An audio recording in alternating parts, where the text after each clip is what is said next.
देखेंगे concentration of ore.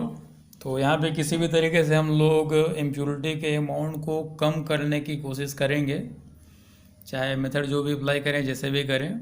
ठीक है, तो यहाँ पे देखेंगे कंसंट्रेशन ऑफ ओर में कि फर्स्ट पॉइंट है बाय ग्रेविटी सेपरेशन मेथड। ठीक है, तो बाय ग्रेविटी सेपरेशन मेथड, तो वहाँ पे भी कुछ सिम्टम्स है कि वो किस टाइप के ओर को हम लोग यूज कर सकते हैं।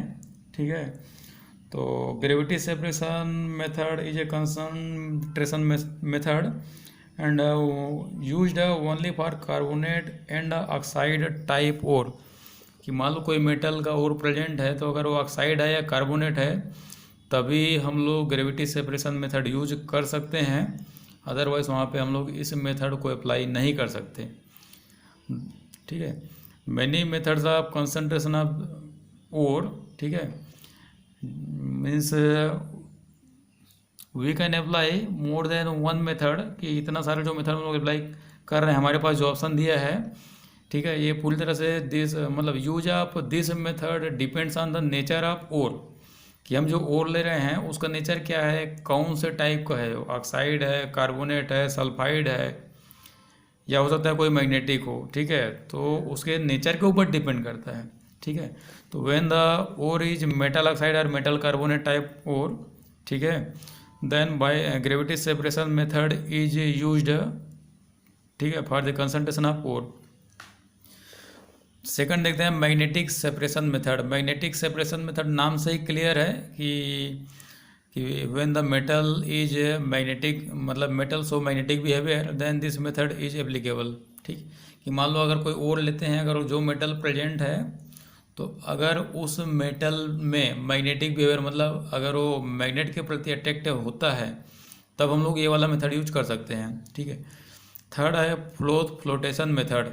ठीक है, flotation method is also used for, always used for sulphide ore. कि ये जो है जनरली, ठीक है, सल्फाइड ओर के लिए ही हमेशा यूज करते हैं हम लोग। कि मान लो मेटल, अगर जैसे लास्ट में देखे थे कॉपर पायराइट CuApS2, और सेकंड देखे थे आयरन पायराइट FeS2। तो जहाँ जहाँ पे एस लगा है, सल्फाइड ओर है, वहाँ पे इस मेथड को हम लोग यूज कर सकते हैं।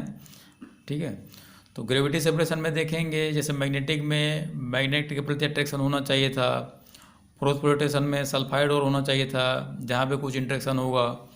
ग्रेविटी सेपरेशन में डेंसिटी डिफर होना चाहिए मेटल और इम्प्योरिटी का। ठीक, कि मेटल जो है, इम्प्योरिटी जो है, दोनों के डेंसिटी जो है, डेंसिटी मतलब मास भी बोल सकते हो, तो वहाँ पे ये मास जो है डिफर होना चाहिए, डेंसिटी डिफर होना चाहिए, तब जाके हम लोग उसको अप्लाई कर सकते हैं। उसके बाद देखते हैं कंसंट्रेशन करने के बाद सेकंड स्टेप में आता है हमारा एक्सट्रैक्शन ऑफ मेटल। तो एक्सट्रैक्शन ऑफ मेटल में हम लोग देखेंगे यहाँ पे कि हमारा पहला पॉइंट है बाय इलेक्ट्रोलाइसिस। ठीक है, वहाँ पे ब्रैकेट में लिखा हुआ है used for highly reactive metals.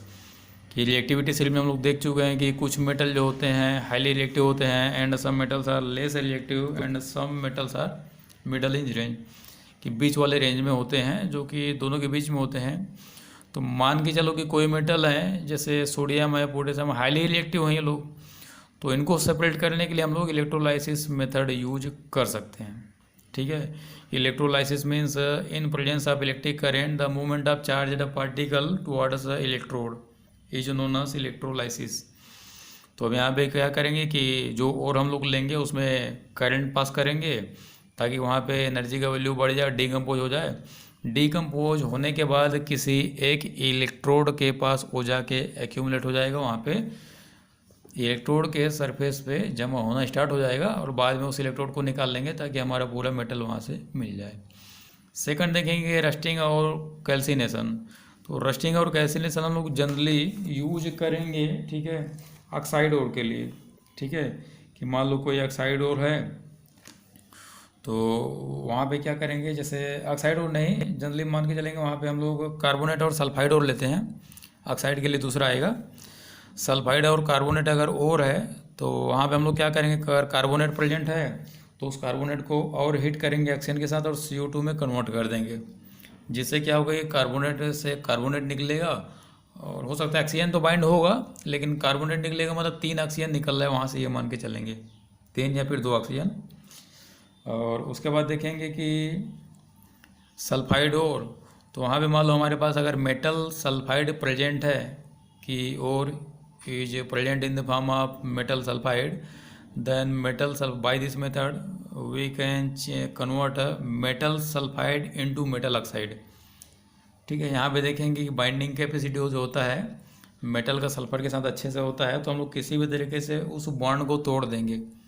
ठीक है, तो मेटल सल्फाइड से सल्फाइड को निकालने में थोड़ा प्रॉब्लम हो रहा था, इसलिए ऑक्सीजन दे दिए ताकि वो सल्फर को निकाल के फेंक दे। ठीक है, तो यहाँ पे हम लोग मान लो मेटल सल्फाइड को मेटल ऑक्साइड में कन्वर्ट करना चाहेंगे, तो यहाँ पे एक बात आती है कि सल्फर का मेटल के साथ जो बाइंडिंग होता है, ठीक है, वही सल्फर का बाइंडिंग ऑक्सीजन के साथ ज़्यादा होता है उस टेम्परेचर पे। ठीक है, तो हम लोग सल्फर को सल्फाइड से सल्फर डाइऑक्साइड में कन्वर्ट कर देते हैं by the use of rusting and calcination. ठीक है, थर्ड पॉइंट देखेंगे कि मान के चलो कि रस्टिंग और कैल्सिनेशन से हमें कोई मेटल जैसा कार्बोनेट था वो मेटल ऑक्साइड में कन्वर्ट हो चुका है। तब मेटल ऑक्साइड में कन्वर्ट हो चुका है, तो उस मेटल ऑक्साइड को रिड्यूस करने के लिए हम लोग रिडक्शन मेथड यूज करते हैं, जिसको जनरली बोलते हैं smelting. Smelting means reduction with carbon.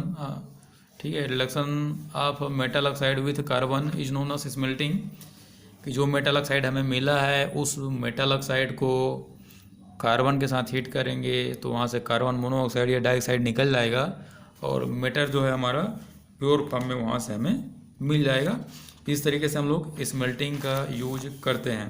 ठीक, उसके बाद देखते हैं कि यहाँ पे कुछ केमिकल रिडक्शन भी दिया है। केमिकल रिडक्शन करने का मतलब है जैसे मान के लो कोई मेटल सल्फेट मेरे पास प्रेजेंट है, एग्जाम्पल कॉपर सल्फाइड, तो कॉपर सल्फाइड को मैं क्या करूँगा, आयरन दे दूँगा कॉपर सल्फाइड से। ठीक है, we want to separate copper from copper sulphate, then here we use iron. ठीक है, एज ए रिड्यूसिंग एजेंट। तो आयरन क्या करेगा कि कॉपर सल्फेट के बीच में जो बॉन्ड है उस बॉन्ड को तोड़ करके कॉपर को हटा करके कॉपर को डिस्प्लेस करके कॉपर की जगह पे आयरन बैठ जाएगा। ठीक, तो सीधा सीधा हमारा कॉपर सल्फेट जो है आयरन सल्फेट में कन्वर्ट हो जाएगा और प्योर कॉपर वहाँ से हमें मिल जाएगा। तो ये था हमारा सेकंड, एक्सट्रैक्शन ऑफ मेटल्स। ठीक है, कि पहले पॉइंट में हम लोग क्या किए हैं कि मेटल का अमाउंट बढ़ाए, कुछ इम्प्योरिटी निकाले। ठीक है, इम्प्योरिटी को कुछ निकाल दिए जिससे कि मेटल का कंसंट्रेशन बढ़ गया। सेकंड में क्या किए कि अब जो कंसंट्रेटेड ओर है वहाँ से हम लोग मेटल को निकाल रहे हैं। ठीक है, ये भी हमारे इम्प्योरिटी को रिड्यूस करने का ही मेथड है, लेकिन यहाँ से हम लोग मेटल को सेपरेट करते हैं, न कि इम्प्योरिटी को निकाल रहे हैं। पहले इम्प्योरिटी को निकाल रहे थे, अब मेटल को निकालेंगे, सेपरेट करेंगे। थर्ड पॉइंट है प्यूरिफिकेशन ऑफ मेटल। तो प्यूरिफिकेशन ऑफ मेटल में देखेंगे पहला पॉइंट है लिक्विफिकेशन, सेकंड है जोन रिफाइनिंग, थर्ड है केमिकल मेथड। तो अब लास्ट वाला जो मेथड है इसमें हम लोग फाइनली, ठीक है, ज़्यादा से ज़्यादा परसेंट में मेटल को यहाँ से कलेक्ट कर सकते हैं। ठीक, अब यहाँ पे देखेंगे एक एक स्टेप में कि स्टार्टिंग से देखेंगे लास्ट तक, कि जैसे लास्ट में देखें लिक्विफिकेशन। ठीक है, कि what is this method and this method is used for which type of compound या विच टाइप ऑफ मेटल्स। अगर मान लो जोन रिफाइनिंग करना है तो कौन से टाइप के मेटल के लिए कर सकते हैं, ये मेथड क्या होता है, कैसे अप्लाई करते हैं। सेम देखेंगे सभी स्टेप के बारे में, सभी मेथड और सभी मेथड के सभी स्टेप के बारे में अब वन बाय वन हम लोग स्टडी करेंगे। तो ये था फिलहाल यहाँ तक का नोट्स, अगला स्टार्ट करेंगे। ठीक है, यहाँ तक था ये। अगले पार्ट में चलते हैं, point number 1, concentration of ores. Thank you.